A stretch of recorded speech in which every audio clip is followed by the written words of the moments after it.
In the summer of 2008, America was shaken by a shocking case in Orlando, Florida. A 2-year-old girl, Caylee Anthony, had mysteriously vanished. But what was even more bizarre was that for 31 days, her mother, Caylee Anthony, never reported her disappearance to the police. On July 15, 2008, Caylee's grandmother, Cindy Anthony, made a frantic 911 call. Her voice trembled as she told the dispatcher, "I want to report a crime. My granddaughter is missing. It's been over a month and my daughter never told me anything." The dispatcher was stunned upon hearing that the child had been missing for 31 days.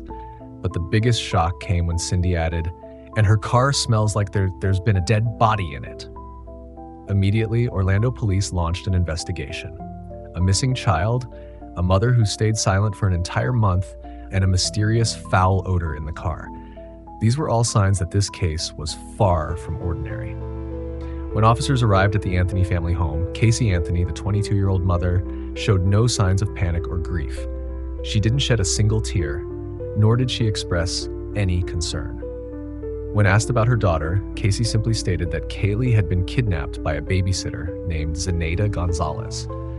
But when police asked for the babysitter's address, Caylee couldn't provide one. When officers checked the location she had given them, they discovered that no one named Zenaida Gonzalez had ever lived there. That's when the real questions began. Why did Caylee wait 31 days before reporting her daughter missing? Why did she make up a story about a non-existent babysitter? And most importantly, what really happened to Caylee? All suspicions turned toward Caylee Anthony. Was this truly a missing child case, or was it something far more sinister? Police knew they had to dig deeper to uncover the truth. The question is, if Caylee had nothing to hide, why did she lie? And from here, the investigation began. As soon as they received Cindy Anthony's frantic 911 call, Orlando police immediately launched an investigation into the disappearance of Caylee Anthony. But within a short period, they realized this case was far from a simple missing child report. The most crucial figure in this investigation was Caylee Anthony, the 22-year-old mother who had not reported her daughter missing for 31 days. From the very first moments of speaking with her, detectives noticed something was off. When asked about Caylee, Caylee showed little concern. She didn't cry, didn't panic, and didn't react like a typical mother whose child was missing. She gave a simple explanation. Her daughter had been kidnapped by a babysitter named Zenaida Gonzalez, and instead of calling the police, she had been searching for Caylee on her own. But when officers asked for Zenaida's address, everything began to unravel. Caylee led them to an apartment complex where she claimed Zenaida had lived, but upon arrival, investigators discovered that the unit had been vacant for a long time. There was no trace of the babysitter Caylee had described. The first lie had been uncovered, and it raised a critical question. If Zenaida didn't exist, then where was Caylee? Detectives continued questioning Caylee's family and friends, hoping someone had met this supposed babysitter. But the response was the same from everyone. They had never heard of or seen Zenaida Gonzalez. Caylee's statement couldn't be verified. When confronted, Caylee kept offering evasive explanations, but the more she lied, the deeper she sank into suspicion. Detectives knew something was terribly wrong with this case, and then a chilling discovery completely changed the direction of the investigation. Police inspected Caylee's white Pontiac Sunfire, the same car that Cindy Anthony had mentioned in her 911 call. The moment they opened the trunk, an overwhelming stench filled the air. One officer immediately recoiled, covered his nose, and said, "Oh my God, this is not the smell of rotting food. This is the smell of death." Forensic experts were immediately called in. They collected air samples from the trunk and sent them to a laboratory. The results were undeniable. The chemical composition indicated the presence of human decomposition, consistent with what is typically found at crime scenes involving dead bodies. But that wasn't all. Inside the trunk, investigators also found a long brown hair. When tested for DNA, it was confirmed to belong to Caylee Anthony. At this point, police knew they were no longer searching for a missing child, they were investigating a murder. But Caylee remained calm.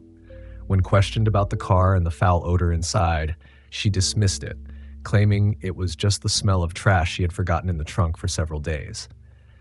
But the police didn't believe her. What they found couldn't simply be garbage. Investigators continued their search and examined Casey's personal computer. What they discovered was shocking. Someone had searched for highly suspicious keywords on Google. They found search terms such as how to make chloroform at home, how to kill someone without leaving a trace, how long does it take for a body to decompose, and most disturbingly, how quickly does strangulation kill? These searches weren't random. They indicated a deliberate plan. Someone had been researching ways to end a life without getting caught. At this point, detectives began piecing everything together. Casey had searched for ways to commit murder on her computer. Her car smelled of human decomposition, and Caylee's DNA was found inside. She had lied about the babysitter. She didn't report Caylee missing for 31 days. But what baffled investigators the most was Casey's behavior during the time Caylee was missing. If Caylee had truly been kidnapped, then why was her mother out partying, drinking, and laughing with friends as if nothing had happened? Photos of Casey at nightclubs quickly surfaced in the media. In these images, she didn't look like a grieving mother. She was smiling, dancing, raising drinks with friends, just days after her daughter had supposedly disappeared. The public was outraged. How could a mother act this way? And why, during the time her daughter was missing, did Casey get a tattoo that read Bella Vita, Italian for beautiful life? On October 16, 2008, with all the evidence gathered, police formally arrested Caylee Anthony and charged her with first-degree murder. But the case was far from over, because a new discovery was about to change everything. On December 11, 2008, police received an anonymous tip. A man reported finding a suspicious garbage bag in a wooded area near the Anthony family home. When investigators arrived at the scene, they uncovered the skeletal remains of a child. The small skull still had a piece of duct tape attached to it, an undeniable sign that this was no accident. DNA testing confirmed it was Caylee Anthony. Yet Casey continued to insist she was innocent. Prosecutors believed they had a carefully planned murder case. But would the court agree with them? The trial of Caylee Anthony was about to begin, and it would become one of the most controversial trials in American history. On May 24, 2011, after nearly 3 years of investigation, the trial of Caylee Anthony officially began. This was not just an ordinary criminal case. It had become the biggest legal event in America at the time, with millions of viewers watching live on television. Prosecutors believed they had enough evidence to convict Casey. But the defense had prepared a shocking strategy that could completely change the outcome of the case. The courtroom was packed, the jury sat attentively, and Caylee Anthony entered with a cold, expressionless face. Prosecutor Jeff Ashton stepped forward first, opening with a powerful argument. Ladies and gentlemen, today we will present evidence proving that Caylee Anthony deliberately murdered her daughter. She used chloroform to render Caylee unconscious, then suffocated her with duct tape before disposing of her body in the woods.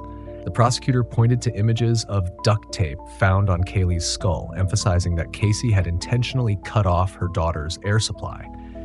He continued presenting forensic evidence, including DNA found in the car trunk, decomposition gases, and Casey's internet searches related to chloroform. The tension in the courtroom was palpable as everyone listened in silence.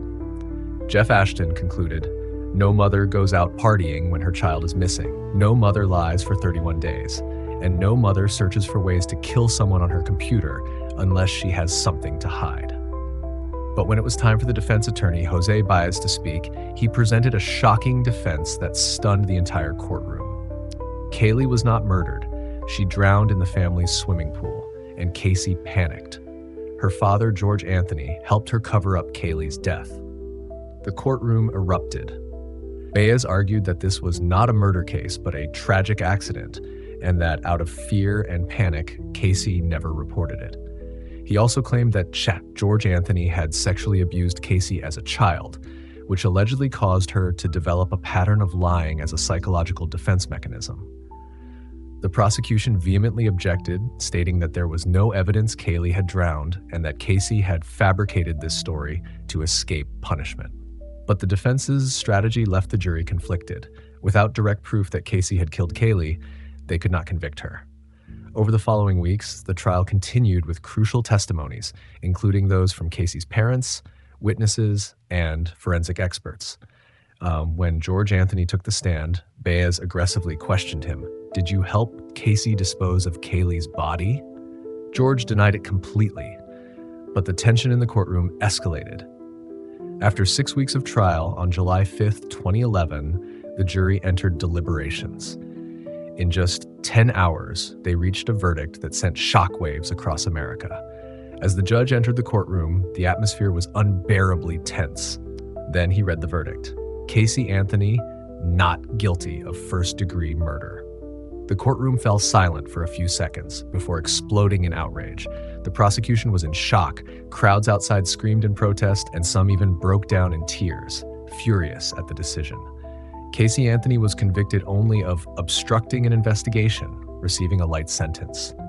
Having already spent nearly 3 years in jail, she was immediately released from custody. America erupted in fury, believing a murderer had walked free. But the U.S. justice system requires a conviction based on concrete evidence, and in this case, the jury believed there wasn't enough direct proof to find Casey guilty. The Caylee Anthony trial instantly became one of the most controversial legal cases in American history, dividing public opinion. But this story wasn't over, because after being set free, Caylee Anthony would have to live with the consequences of this verdict for the rest of her life. The not guilty verdict for Caylee Anthony on July 5th, 2011 ignited a wave of outrage across the United States. As she walked out of the courtroom, Casey wasn't a free woman in the eyes of the public. She was one of the most hated figures in American history. Outside the courthouse, hundreds of protesters screamed in anger, holding up signs that read, "Justice for Caylee," "Murderer," and "The justice system failed." Some even threw water bottles at Casey's vehicle, forcing police to escort her away for her own safety. The trial may have ended, but Caylee Anthony's nightmare was just beginning. After leaving jail, Caylee Anthony lived as an outcast. She couldn't get a job, couldn't walk outside without being recognized, and was so despised by the public that she avoided appearing in public for years. Social media was flooded with death threats, with many people claiming Casey didn't deserve to walk free. Some businesses refused to serve her, hotels denied her rooms, and no one would hire her. Even Casey's own parents disowned her. George and Cindy Anthony, who had defended their daughter during the trial, later turned against her, appearing on television multiple times to say they no longer trusted her. "I don't know if my daughter actually killed Caylee, but I know one thing for sure. She knows more than she's telling." George Anthony. The relationship between Casey and her parents was completely destroyed. They cut off all contact, and Casey never returned to the home where she once lived. But the most shocking part, Casey never showed any remorse. In 2017, she gave a rare interview where she stunned the world with her words, "I don't care what people think about me. I sleep just fine at night." These words ignited fresh outrage, with the public believing this was a subtle confession that Casey felt no guilt over her daughter's death. Even though she avoided prison time, Casey still faced a civil lawsuit. Zenaida Gonzalez, the babysitter Casey falsely blamed for Caylee's disappearance, sued her for defamation, claiming her life was ruined by the accusations. The result? Casey lost the case and was ordered to pay damages. But that was nothing compared to the greatest punishment she would ever face. Caylee Anthony's reputation was forever destroyed. In the years that followed, Casey lived in secrecy, changing her identity multiple times to avoid public scrutiny. But one major question remains unanswered. How did Caylee really die? Was she murdered? Or was it an accident? If Casey didn't kill her, then who did? Jeff Ashton, the prosecutor who tried to convict Caylee Anthony, later said, "I believe Casey was guilty, but we couldn't prove it under the law."